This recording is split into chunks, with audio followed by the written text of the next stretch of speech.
Hey yo, Stafford G out on his bike ride. It's a beautiful day today. What day is it? It is Thursday. It's nice and peaceful, not too hot, a little humid, but anyway. We've been talking in my group of, my mastermind group, and they're doing like a 30-day video challenge. And the challenge is there's topics of,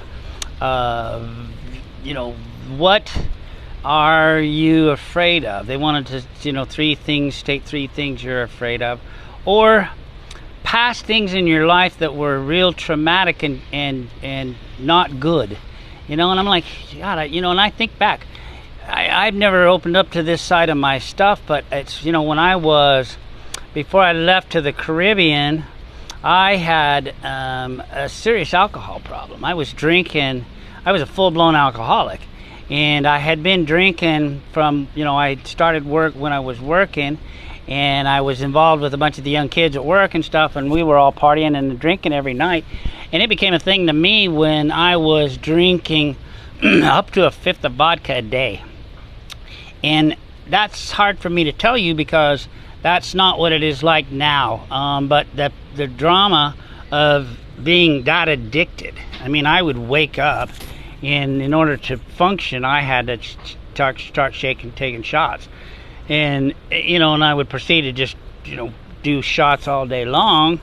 And, it was really weird because I could function, but it was strange. But I was literally consuming that kind of alcohol.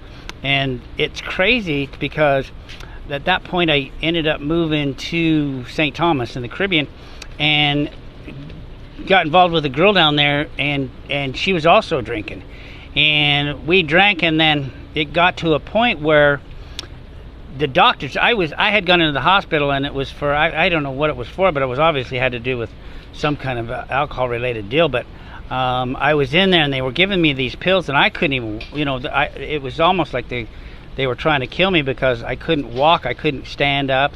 And she had another doctor, and we took her in to see her doctor, and he, and while we were there, I wanted to see what was going on, and he saw the pills that they were giving me, and he literally took them out of my hand, full vials of pills, and threw them away, and said, these are bad, these are going to kill you, and which it felt like they were. And after that, in 3 days, I was fine. But getting back to the story, the doctor looked at my friend, my girlfriend, and he said to her, well, I don't need to look at him, I need to look at you. He said, you look jaundiced. He said, your eyes are all yellow, and your skin color's off. And he said, so he at that point basically told her that she either quit or she was going to die. Okay, now when a doctor tells you that, it's a wake-up call of the most immense amount you could ever imagine. So that day I went cold turkey. That day she went cold turkey. It was incredible because most people can't do that.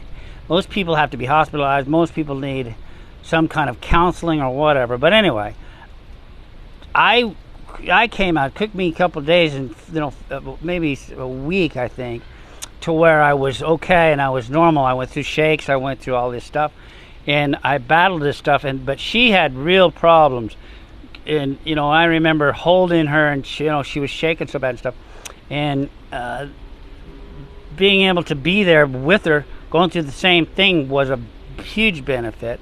But both of us, from that day forth, never touched alcohol again, and that's unheard of. I've since talked to alcoholics. I've since talked to people that were like, how could you possibly do that? You didn't go to AA meetings, you didn't go to counseling, you didn't do, and I'm like, no, we didn't. We never drank again. And I had a fifth of rum. We had a fifth of rum in our cupboard for, 11 years without ever touching it. And the same thing, I had also smoked cigarettes. In about 2 years after I had quit drinking, and I tried to quit smoking cigarettes too, and I had a half pack, and I just literally put them on the counter and said, I'm done. And I never desired those again. So there are ways to have huge issues in your life And alcohol is just, I mean, probably one of the most destructive, dangerous things you can do to yourself is to get hooked on alcohol, because it's a driving force that but it's like some people can go ahead and have a cocktail or two at night, but when you're drinking a fifth a day and functioning, that was the sad thing, was I was able to function. I went to work and I was drinking, and it eventually was, they actually knew, I think, because it was that kind of situation. It's hard to hide it, but a fifth a day that kills you. I mean, I'd be dead. I'm sure I would be dead right now if I had not somehow gone through what I went through, the whole episode of being with someone that you actually cared about, that was diagnosed that they were going to die, and that was the option, death or quit. And on that day, to be able to quit, it was 2001, and to that day, I haven't drank, she hasn't drank, so it's something that if it resonates with you, reach out to me. I'll help you.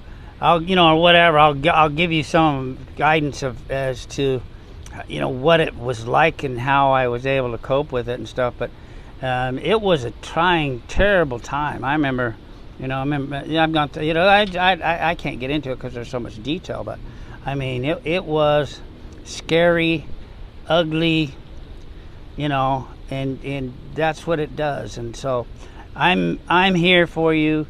If this resonates, put a like, whatever, look me up, text, whatever you can to see if you can get a hold of me, and I will give you my thoughts, give you whatever. I've been through it, I've done it, but this is a total different video than what I've ever done. So I love you, I appreciate you, and I respect you. See you on the flip flop.